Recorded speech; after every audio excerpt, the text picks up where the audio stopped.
Eu nunca imaginei que aos 70 anos perderia tudo não por causa de uma doença, de um acidente ou de um erro meu, mas por confiar demais em alguém que falava em nome de Deus. Naquele dia, quando fechei o portão da casa onde criei meus filhos, senti que algo dentro de mim tinha sido arrancado junto com as chaves. Durante anos, aquela casa foi mais do que paredes e telhado. Foi ali que enterrei meu marido, que vi meus netos correrem pelo quintal, que fiz café para vizinhos em momentos difíceis. E, ainda assim, bastaram algumas palavras ditas no púlpito para que eu entregasse tudo em silêncio. Eu me lembro perfeitamente da voz mansa do pastor Jonas, do jeito como ele segurava a Bíblia e olhava nos meus olhos, dizendo que aquilo era um teste de fé. Ele dizia que Deus estava me pedindo um sacrifício, e que quem confia não questiona, apenas obedece. No começo, algo dentro de mim desconfiava. Mas essa voz foi sendo abafada pelo medo de desagradar, pelo receio de parecer fraca espiritualmente, pela solidão que pesa mais quando a idade avança e as pessoas vão desaparecendo. O que eu não sabia naquele momento é que aquela decisão me levaria para noites sem teto, para a vergonha de pedir ajuda e para uma dor que não aparece no corpo, mas consome a alma. E tudo começou dentro de uma igreja, em silêncio, enquanto todos acreditavam que eu estava sendo abençoada. Talvez você esteja se perguntando como uma mulher da minha idade, que já viveu tanto, conseguiu cair numa armadilha tão cruel. Eu mesma me faço essa pergunta todos os dias. Mas a verdade é que ninguém está imune quando a dor, a solidão e a fé se misturam. E é exatamente por isso que decidi contar tudo, do começo ao fim, sem esconder nada. Nesta história, você vai entender como minha confiança foi sendo conquistada aos poucos, como pequenas concessões viraram grandes perdas e como o silêncio acabou sendo a pior parte de tudo. Não foi de uma vez. Foi devagar, como quem vai perdendo o chão sem perceber. Cada capítulo dessa jornada revela uma escolha, uma promessa e uma consequência. Antes de continuar, eu quero te pedir algo simples, mas muito importante. Se inscreva no canal agora. Essas histórias só continuam sendo contadas porque existe gente do outro lado ouvindo, refletindo e compartilhando. Cada inscrição é uma forma de dizer que histórias como a minha não devem ser esquecidas nem repetidas. Aproveita também para deixar seu comentário dizendo de qual cidade você está assistindo. Eu faço questão de ler, porque muitas vezes a gente descobre que a dor que parece solitária acontece em lugares que nunca imaginamos. E quando falamos, deixamos de carregar tudo sozinhas. A partir de agora, eu vou te levar pelos caminhos que me trouxeram até a perda da minha casa, passando pelas promessas feitas no altar, pelas conversas reservadas e pelas noites em que eu me perguntei se Deus realmente queria aquilo de mim. No próximo capítulo, tudo começa, no dia em que eu procurei ajuda espiritual e encontrei algo que mudaria minha vida para sempre. Aos 70 anos, eu acreditava que já tinha aprendido quase tudo sobre a vida. Já tinha criado filhos, enterrado pessoas que amava, enfrentado dificuldades financeiras e sobrevivido a silêncios longos dentro de casa. Ainda assim, havia um vazio que crescia em mim, principalmente depois que fiquei viúva. Era um silêncio que não fazia barulho, mas pesava no peito todos os dias. Foi nesse período que comecei a frequentar a igreja com mais constância. Não porque alguém tivesse me chamado, mas porque eu precisava de um lugar onde pudesse sentar sem ser questionada, chorar sem ser julgada e acreditar que ainda existia propósito para mim. A fé sempre esteve presente na minha vida, mas agora ela era mais necessidade do que hábito. O pastor se chamava Elias. Tinha uma voz firme, mas acolhedora, daquelas que parecem conversar diretamente com a gente, mesmo no meio de dezenas de pessoas. Ele falava sobre confiança, entrega e obediência com uma convicção que fazia tudo parecer simples. Eu me sentia segura ouvindo aquelas palavras, como se alguém finalmente estivesse organizando o caos dentro de mim. Depois de alguns cultos, ele começou a me cumprimentar com mais atenção. Sabia meu nome, perguntava como eu estava, lembrava de detalhes que eu mesma já tinha esquecido. Aquilo me fazia sentir vista. Aos poucos, fui criando confiança, acreditando que aquela proximidade era apenas cuidado pastoral. Em uma das conversas, mencionei que morava sozinha numa casa antiga, herança de família, onde criei meus filhos. Falei com carinho, mas também com cansaço, porque manter aquela casa já não era fácil. Elias ouviu com atenção demais. Perguntou se eu já tinha pensado em colocar aquele bem nas mãos de Deus, como prova de fé. Naquele momento, não desconfiei. Ele explicou que muitas bênçãos só chegam quando a gente entrega o que mais ama. Disse que a casa era um símbolo, não apenas paredes e telhado. Falou com tanta certeza que me fez questionar se meu apego não era, na verdade, falta de confiança divina. Passei noites pensando nisso. Andava pelos cômodos da casa lembrando das risadas, das brigas, dos almoços de domingo. Cada parede carregava uma história. Ainda assim, as palavras do pastor ecoavam na minha cabeça como um chamado. Eu não queria ser aquela mulher que segurava o passado e perdia o futuro. Comecei a conversar com ele com mais frequência, sempre após os cultos.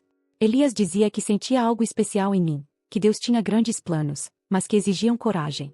Essas frases me enchiam de esperança, como se eu tivesse sido escolhida para algo maior, mesmo naquela idade.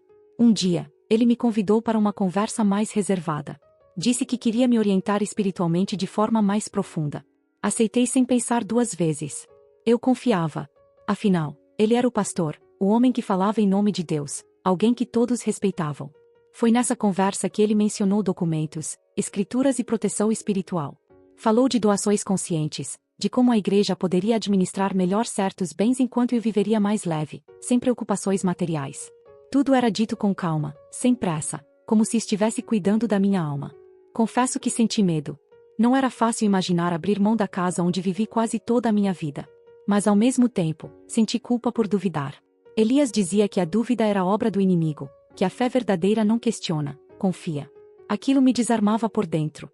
Voltei para casa naquela noite com a cabeça cheia. Sentei na sala escura, sem acender a luz, e chorei como não chorava há anos. Pedi um sinal. Pedi clareza. Mas o silêncio respondeu. E no silêncio, as palavras do pastor continuavam mais altas do que minha própria intuição. Nos dias seguintes, ele me ligou algumas vezes. Sempre educado, sempre preocupado. Perguntava se eu estava bem, se tinha dormido, se estava orando. Aquela atenção constante me fazia sentir amparada. Eu não percebia que, junto com o amparo, vinha a dependência. Aos poucos, ele começou a dizer que a igreja estava passando por dificuldades financeiras, que projetos importantes poderiam ser interrompidos. Falava com tristeza, como quem carrega um peso enorme. Eu sentia vontade de ajudar, de fazer algo que provasse minha fé e minha gratidão. Quando ele sugeriu que eu assinasse alguns papéis para agilizar processos, disse que era apenas algo temporário, uma formalidade. Garantiu que nada mudaria de imediato. Eu confiei. Não pedi ajuda de ninguém. Não contei aos meus filhos. Achei que era algo entre mim e Deus. Assinei os documentos com a mão tremendo, mas com o coração cheio de esperança. Acreditei que estava fazendo a coisa certa, que minha obediência seria recompensada. Elias sorriu, agradeceu e disse que eu estava dando um grande exemplo de fé para todos. Saí daquela sala com uma sensação estranha. Não era paz completa, mas também não era arrependimento. Era algo indefinido, como se eu tivesse cruzado uma linha invisível. Ainda assim, reprimi qualquer dúvida. Eu não queria parecer fraca, nem para mim mesma. Voltei para casa e olhei para o portão, para o quintal, para a fachada simples que sempre me acolheu. Toquei na parede e senti um aperto no peito que não soube explicar. Era como se algo estivesse se despedido de mim sem avisar. Naquela noite, sonhei com a casa vazia. Sem móveis, sem fotos, sem vozes. Acordei assustada, mas tratei de afastar aquele pensamento. Disse a mim mesma que era apenas medo do novo, que toda mudança causa insegurança. O que eu não sabia é que aquela assinatura marcava o início da maior perda da minha vida. No próximo capítulo, eu vou contar como pequenos detalhes começaram a não bater, como o silêncio da igreja aumentou e como, pela primeira vez, eu senti que algo estava profundamente errado. Depois daquele dia, algo mudou na minha rotina sem que eu conseguisse explicar direito. Continuei indo à igreja, sentando no mesmo banco, ouvindo as mesmas palavras, mas já não me sentia acolhida da mesma forma. Era como se eu estivesse presente apenas fisicamente, enquanto meu coração permanecia inquieto, atento a algo que ainda não tinha nome. O pastor Elias já não falava comigo com a mesma frequência. Antes, sempre havia um sorriso, um aceno, uma palavra rápida após o culto. Agora, ele parecia ocupado demais. Passava por mim apressado, rodeado de pessoas, como se eu tivesse deixado de existir. Tentei convencer a mim mesma de que era impressão, mas aquela ausência começou a pesar. Em casa, comecei a reparar em pequenos detalhes que antes passavam despercebidos. Papéis que eu não lembrava de ter guardado, cópias de documentos com assinaturas que reconhecia como minhas, mas que não lembrava exatamente quando tinha feito. Cada vez que eu pegava aqueles papéis, sentia um frio estranho na barriga. Resolvi ligar para Elias para esclarecer algumas dúvidas simples.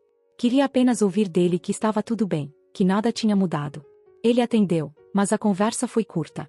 Disse que estava em reunião, que depois falaria comigo. Esse depois nunca chegava. Aos poucos, comecei a perceber cochichos na igreja. Pessoas que antes me cumprimentavam com carinho agora desviavam o olhar. Algumas senhoras mudaram de banco quando eu me aproximava. Aquilo me machucava mais do que eu gostaria de admitir. Eu não entendia o motivo daquele afastamento repentino. Em uma manhã comum, enquanto varria o quintal, um homem desconhecido parou em frente à minha casa.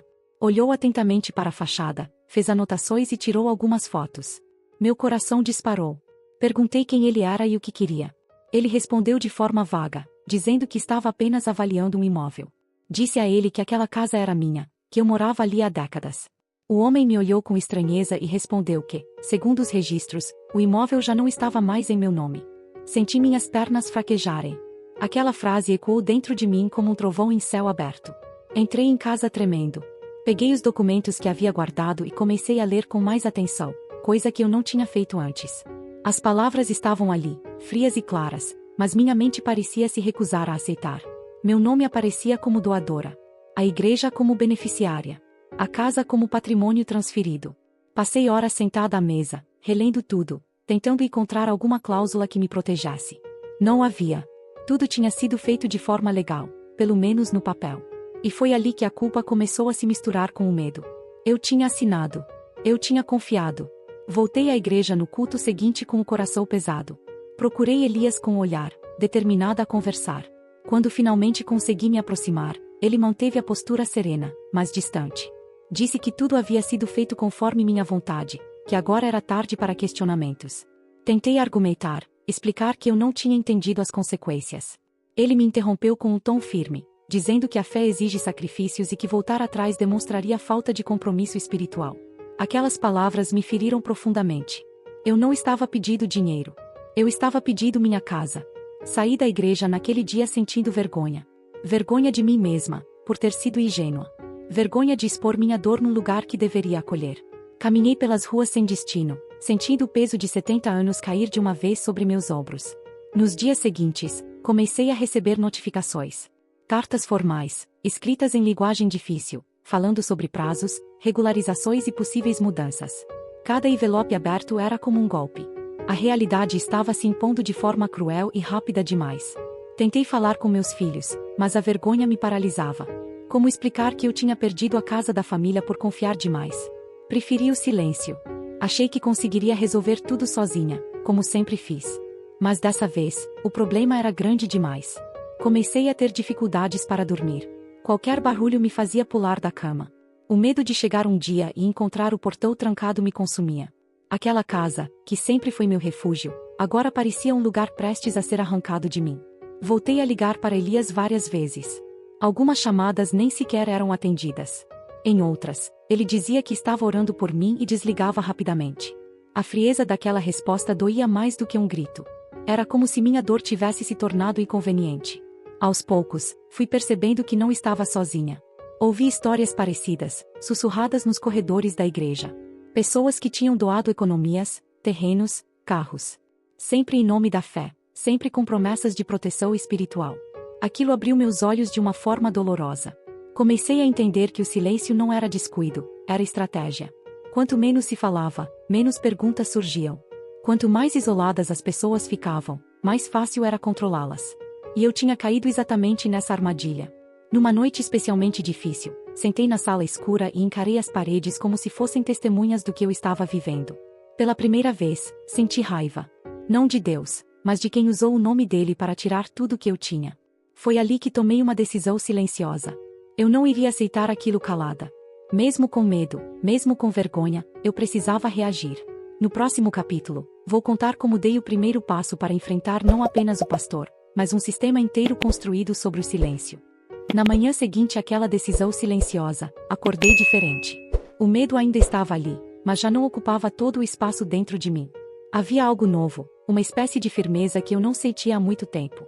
Aos 70 anos, percebi que não podia mais viver esperando que alguém tivesse piedade da minha situação. Comecei reunindo todos os documentos que estavam espalhados pela casa. Separei cada papel com cuidado, como se estivesse montando um quebra-cabeça da minha própria traição.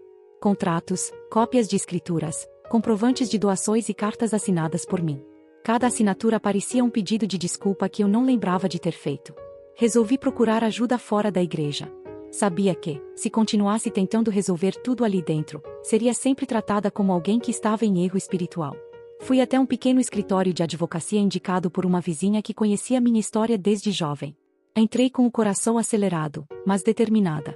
O advogado me ouviu em silêncio, sem me interromper. Pela primeira vez em semanas, senti que alguém realmente prestava atenção no que eu dizia. Quando terminei, ele respirou fundo e disse algo que me marcou profundamente. Aquilo podia até ter aparência de legalidade, mas havia indícios claros de abuso de confiança. Saí daquele escritório com esperança misturada ao medo. Sabia que enfrentar uma instituição poderosa não seria fácil. Pessoas com influência costumam reagir quando percebem que o silêncio acabou. Ainda assim, senti que dar aquele passo tinha sido necessário para recuperar minha dignidade. No mesmo dia, recebi uma ligação inesperada. Era Elias. A voz dele soava diferente, mais cautelosa. Perguntou se eu tinha procurado alguém de fora para falar sobre a casa. Não respondi de imediato. Aquele telefonema confirmou tudo o que eu já desconfiava. Ele sabia. E estava incomodado. Respondi com calma que estava apenas buscando entender melhor a situação. Ele mudou o tom rapidamente, dizendo que isso poderia trazer problemas espirituais e conflitos desnecessários. A ameaça vinha disfarçada de conselho. Aquilo me deu ainda mais certeza de que eu estava no caminho certo. Nos dias seguintes, comecei a perceber mudanças ao meu redor. Pessoas da igreja apareceram na minha casa oferecendo ajuda, mas sempre acompanhadas de perguntas sutis. Queriam saber com quem eu tinha falado, o que eu tinha contado, se eu estava arrependida. Aquela preocupação repentina não era por mim, era pelo que eu podia revelar. Passei a anotar tudo. Datas, horários, nomes, conversas. Cada detalhe virou uma peça importante. Se tentassem distorcer minha história, eu teria registros. Aquilo me dava uma sensação de controle que eu não sentia havia muito tempo. Uma tarde, enquanto caminhava pelo bairro, encontrei Dona Margarida, uma senhora que tinha desaparecido da igreja meses antes. Conversamos longamente. Ela me contou que também tinha perdido um terreno depois de confiar cegamente em orientações espirituais. Aquela conversa abriu uma ferida antiga, mas também criou uma aliança silenciosa. Percebi que minha história não era isolada. Era parte de algo maior, algo que se repetia com pessoas vulneráveis, sempre envolto em fé, culpa e silêncio. Aquilo me revoltou profundamente. Não era apenas sobre a minha casa. Era sobre justiça. Voltei à igreja apenas mais uma vez. Não para pedir explicações, mas para observar. Notei como certas palavras eram usadas para controlar, como o medo era plantado com cuidado. Senti um nó na garganta, mas permaneci firme. Eu precisava ver tudo com clareza antes de seguir adiante. Quando Elias me viu, seu semblante endureceu. Ele tentou me chamar de lado, mas recusei. Disse que qualquer conversa deveria ser feita na presença de testemunhas. Aquilo o desestabilizou. Pela primeira vez, eu vi insegurança nos olhos dele. Ao sair, senti olhares pesados sobre mim. Alguns de reprovação, outros de curiosidade. Mas também percebi algo diferente. Algumas pessoas me olharam com respeito. Talvez porque tenham visto coragem onde antes só havia obediência cega. Em casa, sentei sozinha na sala e chorei. Não de medo, mas de alívio. Chorei por ter demorado tanto a reagir, mas também por finalmente ter reagido. Cada lágrima parecia limpar um pouco da culpa que eu carregava. O processo ainda estava apenas começando. O advogado foi claro ao dizer que haveria resistência, tentativas de me desacreditar, talvez até ameaças veladas. Mesmo assim, eu estava preparada. Já tinha perdido demais para recuar agora. Passei a receber mensagens anônimas, algumas com palavras gentis, outras tentando me intimidar. Em vez de me calar, aquilo só reforçou minha decisão. Quem age corretamente não teme a verdade. Aos poucos, comecei a sentir algo que achei que tinha perdido com a idade. Coragem. Não aquela coragem impulsiva da juventude, mas uma coragem calma, firme, construída sobre tudo o que eu já tinha sobrevivido. Eu sabia que, ao seguir adiante, estaria rompendo com o passado inteiro. Relações, hábitos, crenças. Mas também sabia que continuar calada significaria aceitar a injustiça como destino. E isso eu não aceitaria mais. No próximo capítulo, vou contar como a situação saiu do controle, quando tentaram me transformar na vilã da história e usar minha idade contra mim. Foi ali que a batalha ficou ainda mais dura, e mais reveladora. Não demorou para que a história começasse a ser distorcida. Bastaram poucos dias para que eu percebesse que já não era vista como a senhora enganada, mas como a mulher problemática. Aos 70 anos, senti na pele como é fácil inverter os papéis quando quem fala mais alto tem poder e influência. Comentários começaram a chegar até mim de forma indireta. Diziam que eu estava confusa, que minha memória já não era confiável.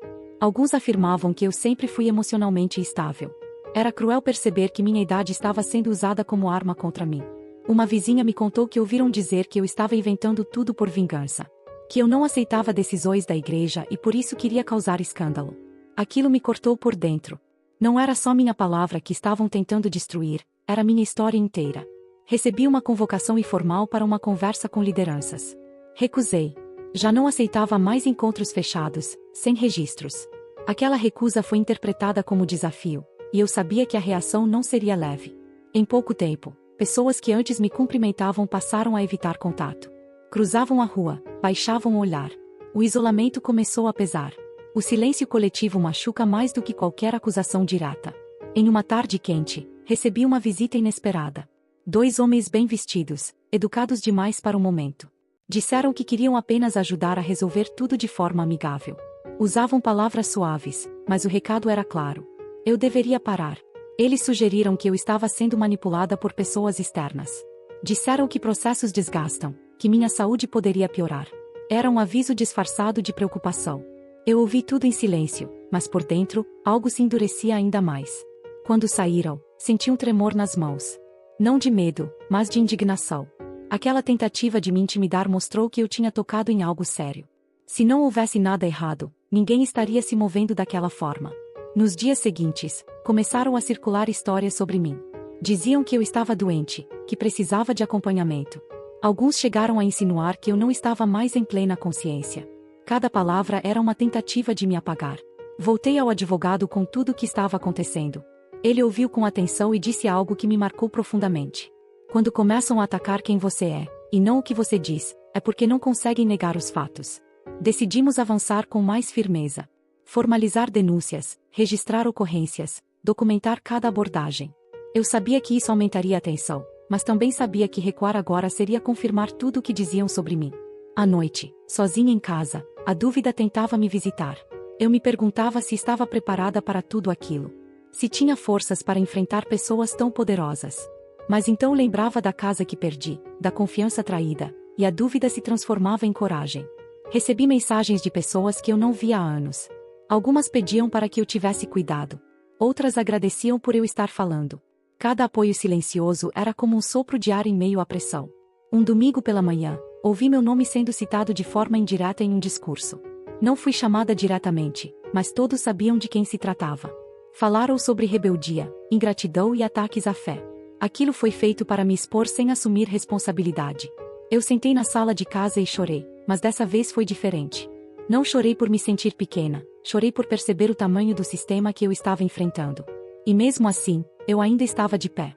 Decidi então procurar pessoas fora daquele círculo. Jornalistas locais, grupos de apoio, pessoas que lidavam com casos semelhantes. Não para criar espetáculo, mas para garantir que minha voz não fosse silenciada. Ao contar minha história novamente, percebi algo curioso. Quanto mais eu falava, mais segura eu me sentia. A vergonha começou a mudar de lado. Não era mais minha. A tentativa de me transformar em vilão acabou revelando quem realmente tinha algo a esconder. Pessoas começaram a fazer perguntas. O silêncio começou a rachar. Eu sabia que o próximo passo deles seria mais duro. Quando o controle escapa, a reação costuma ser desesperada. E eu precisava estar preparada para o que viesse. No próximo capítulo, vou contar como tentaram me fazer recuar usando medo direto, ameaças veladas e pressões emocionais. Foi quando entendi que a verdade tem um preço alto, mas o silêncio custa muito mais. Depois de tudo o que aconteceu, eu passei a dormir com o corpo sempre em alerta. Qualquer barulho fora do comum fazia meu coração acelerar. Aos 70 anos, nunca imaginei que sentiria medo dentro da própria casa, um medo silencioso, persistente, que não vinha de fora apenas, mas também das lembranças. As ligações começaram a chegar em horários estranhos. Quando eu atendia, ninguém falava. Do outro lado, apenas respiração ou silêncio absoluto. No começo tentei ignorar, mas depois de dias seguidos, aquilo começou a corroer minha tranquilidade. Um bilhete apareceu debaixo da minha porta certa manhã. Não tinha assinatura, não tinha ameaça explícita, mas dizia que eu estava mexendo com coisas maiores do que podia compreender. Era uma frase curta, calculada, feita para me fazer recuar sem deixar provas. Levei aquilo ao advogado, que me orientou a registrar tudo. Mesmo assim, ele foi honesto comigo. Disse que esse tipo de pressão é comum quando alguém poderoso se sente ameaçado. Aquilo confirmou o que eu já sabia no fundo do coração. Comecei a notar pessoas paradas perto da minha casa. Carros que passavam devagar demais, sempre nos mesmos horários. Talvez fosse coincidência, talvez não. Mas o medo não espera confirmação para se instalar. Uma noite, alguém bateu à minha porta com força. Quando abri, não havia ninguém. Apenas o portão ainda balançando, como se alguém tivesse acabado de sair. Sentei no sofá e senti minhas pernas falharem. Chorei em silêncio, não por fraqueza, mas por exaustão. Pensei em desistir. Pela primeira vez, a ideia de recuar pareceu confortável. Bastava ficar quieta, aceitar a perda e tentar viver o que restava da minha vida em paz. Mas essa ideia durou pouco. Lembrei do dia em que assinei os papéis acreditando em palavras bonitas. Lembrei da confiança entregue sem desconfiança. Lembrei da casa da família, construída com sacrifício, sendo tomada enquanto eu acreditava estar fazendo o bem. Foi ali que decidi que o medo não iria me conduzir. Poderiam tentar me calar, me isolar, me intimidar, mas não iriam me apagar. Se eu desistisse, estaria confirmando que eles sempre tiveram razão em achar que mulheres como eu não reagem. Passei a sair acompanhada. Avisei amigos próximos, mesmo aqueles que antes tinham se afastado. Alguns retornaram. Outros continuaram em silêncio. Aprendi que nem todos têm coragem de enfrentar o desconforto da verdade. Recebi então uma proposta indireta. Um recado chegou por meio de terceiros, dizendo que tudo poderia ser resolvido se eu aceitasse um acordo silencioso. Parte do que perdi poderia ser compensada, desde que eu parasse de falar. Aquilo me revoltou profundamente. Não se tratava mais de dinheiro ou de bens. Tratava-se de dignidade. Aceitar aquele acordo seria admitir que minha dor tinha preço, e isso eu não aceitaria jamais. Recusei de forma clara. Disse que não queria acordos, queria justiça. A resposta não veio em palavras, mas em mais pressão. O clima ficou mais pesado, mais tenso. Comecei a perder o apetite. Dormia pouco. O corpo sentia antes da mente. Ainda assim, havia algo novo em mim. Uma firmeza que eu não reconhecia antes. Era como se cada tentativa de me intimidar reforçasse minha decisão. Uma tarde, sentei sozinha e escrevi tudo o que tinha vivido. Cada detalhe, cada nome, cada conversa. Não para publicar, mas para não deixar que ninguém reescrevesse minha história por mim. Ao terminar, percebi que aquela escrita tinha me devolvido algo que eu havia perdido. Controle. Enquanto eu conseguisse contar minha própria história, eu não estaria derrotada. O medo ainda existia, não vou negar. Mas agora ele caminhava ao meu lado, não à minha frente. Eu já não fugia dele. Eu o enfrentava todos os dias, mesmo tremendo. As ameaças veladas continuavam, mas já não tinham o mesmo efeito. Eu tinha escolhido o caminho mais difícil, porém o único que me permitiria dormir sem me odiar. Eu sabia que o próximo passo dele seria tentar desacreditar oficialmente minha palavra. Se não conseguissem me calar pelo medo, tentariam me destruir pela reputação. No próximo capítulo, vou contar como tentaram me desqualificar publicamente, usando minha idade, minha fé e minha própria história contra mim. Foi quando entendi que a verdade incomoda mais do que qualquer acusação. A tentativa de me desacreditar começou de forma sutil, quase imperceptível para quem olhava de fora. Comentários atravessados, olhares diferentes na rua, silêncios onde antes havia cumprimentos. Aos poucos, fui entendendo que a estratégia havia mudado. Já não bastava me assustar. Agora queriam me pintar como alguém estável. O primeiro ataque veio pela igreja. Pessoas que antes sentavam ao meu lado passaram a evitar contato.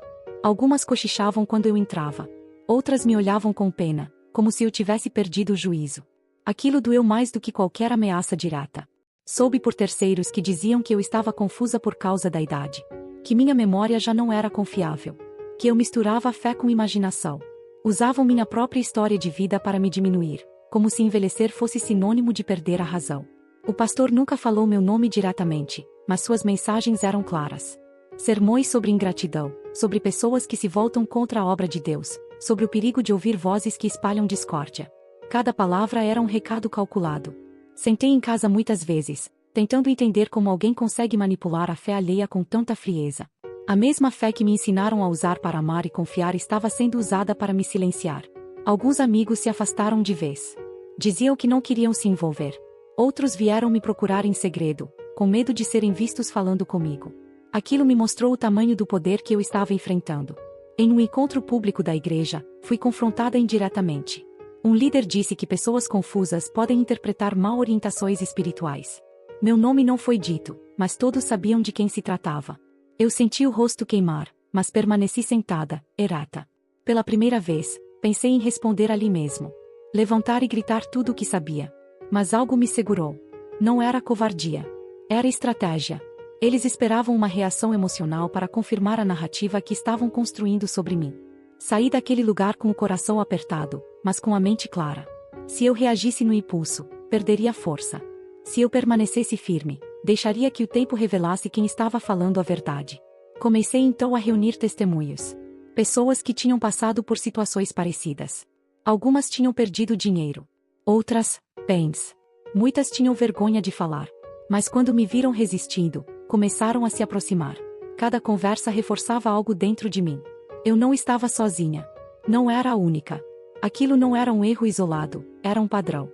E padrões deixam rastros. Mesmo assim, o peso social era grande. Ir ao mercado virou desconfortável. Algumas pessoas desviavam o olhar. Outras me observavam como se eu fosse um aviso ambulante do que acontece com quem questiona. Em casa, enfrentei noites longas. Pensamentos vinham em ondas. Será que eu estava exagerando? Será que deveria ter ficado em silêncio? Mas sempre que essas dúvidas surgiam, eu lembrava do momento em que perdi tudo acreditando em palavras que não se cumpriram. O medo de ser julgada me acompanhava, mas a vergonha já não era minha. Eu me recusei a carregar um peso que não me pertencia. Recebi então uma notificação informal. Diziam que eu estava difamando a igreja.